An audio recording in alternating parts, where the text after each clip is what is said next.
Hello guys, welcome back in Goku Manhwa channel. Let's continue. BM Taiha asks Jay how much he told the chairman about him.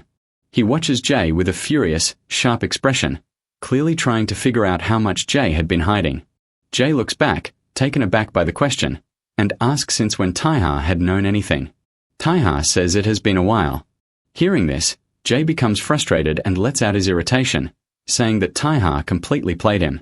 He starts connecting the dots and says that this explains why the chairman gave him so much room to move around, even when he blindly tried to climb up. Jay realizes the chairman just let everything slide, and he expresses that out loud as he talks. BM Taiha then asks what Jay is even talking about. Jay tries to explain himself but stumbles in the middle of his own thoughts. When Taiha asks what he is thinking, Jay says he was just thinking that the young master must be having a miserable time stuck between two control freak men. Taiha gives a small chuckle at that, as if the image in Jay's mind is ridiculous but also a little too real. Jay continues and wonders what on earth the chairman is thinking. Taiha replies that he does not know either, and there is no certainty behind his voice. Jay asks how Taiha can be so relaxed if he does not know anything and whether he is not scared at all. Taiha finally admits that he is scared and that he has heard a lot. Jay asks what exactly he heard. Taiha says it was just rumors that are only slightly better than complete nonsense. Jay tries to reassure both of them by saying that real life is not a movie. He explains that stories from the past always get twisted as they pass from person to person, so he does not believe everything he hears. He mentions that everything people talk about happened a long time ago anyway. Even so, Jay looks at Taiha again and says that it still scares him, finishing his thoughts with a quiet honesty that hangs in the air between them.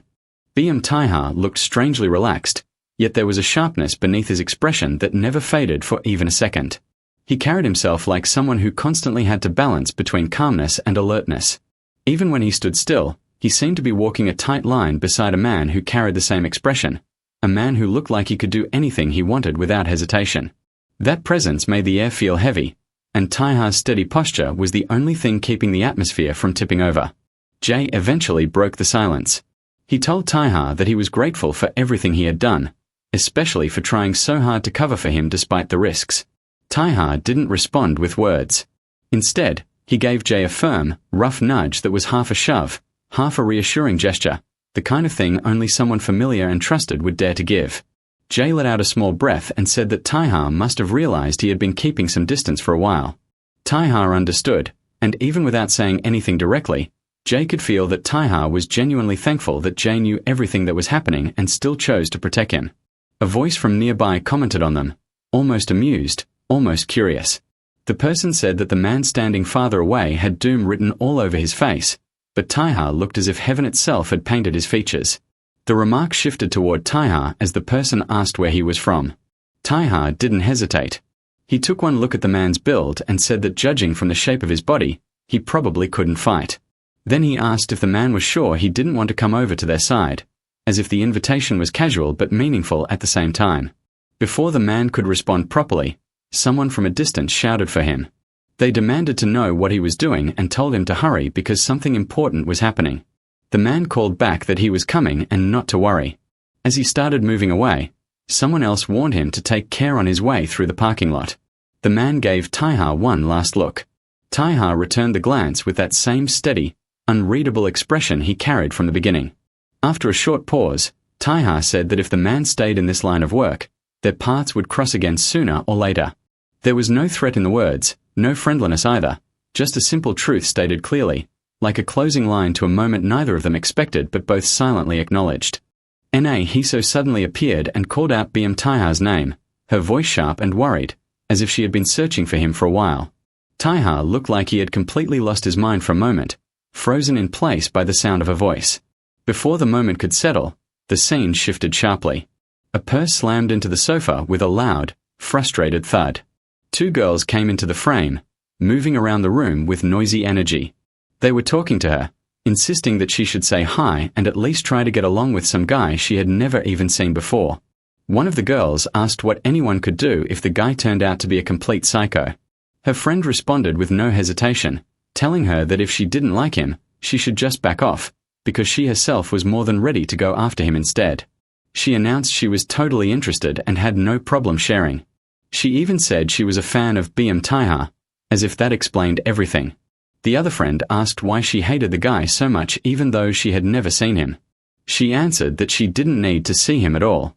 It wasn't like she had only seen 1 or 2 men like that in her life. They continued drinking their coffee while she stayed annoyed, saying the guy was part of Taiha's family, and she was sure every single one of them was insufferable. The scene then shifted back to the moment where Hiso saw BM Taiha again. As soon as they were close, they hugged each other tightly. Taiha leaned forward into her, gripping her with the confidence he was known for, the sort of physical certainty that came easily to him. It looked like he carried himself as if the whole world were beneath them.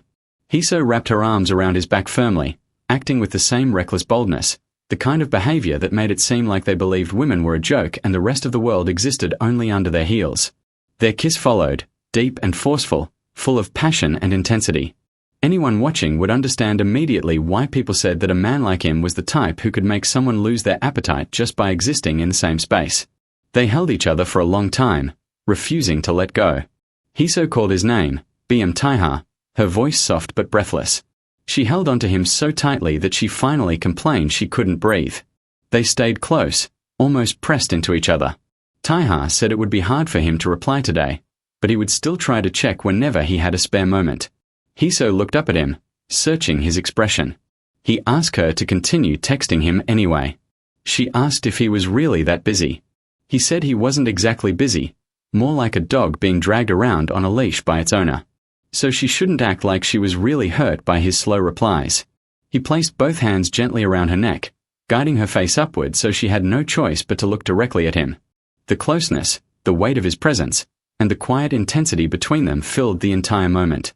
She told him to stop saying that line, the one he always repeated whenever he felt unsure. She reminded him that he had not forgotten the right way to call her if anything happened, that he knew exactly what to do. At that moment, a car door opened, and out stepped BM Taiha with Jay beside him. She looked at the two of them and asked what could possibly happen anyway. He was only going to work, and for adults, every day repeated itself in almost the exact same pattern. She told him that if the reason he hesitated was because he worried she might be busy, or because he feared he would bother her, then he shouldn't overthink it. She told him to make sure he would call her and that she would trust him. She held his gaze. She thought back to that spring when they were overwhelmed and constantly occupied, when both of them barely had time to breathe. Even during that season, his warmth alone had been enough for her to hold on. In that moment Hiso felt everything was going smoothly between them. His persistent gaze always reached her in a way she could feel deep inside her chest.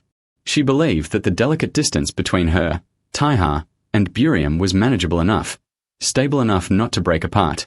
Then the girl who was annoyed about her father trying to set her up with Taiha re-entered the picture. Taiha's mother appeared as well, both of them stepping into the situation together. Someone at the table acknowledged how everyone had worked so hard to make all of this possible, and another voice commented that Taiha looked clean, as if presenting himself perfectly meant something important for the moment. Later, Hiso finished work and stepped outside. Rain was falling steadily, and she held an umbrella, staring up at the sky for a second. She wondered out loud whether Taiha had taken an umbrella with him and felt a flicker of worry about him again. Her phone suddenly rang.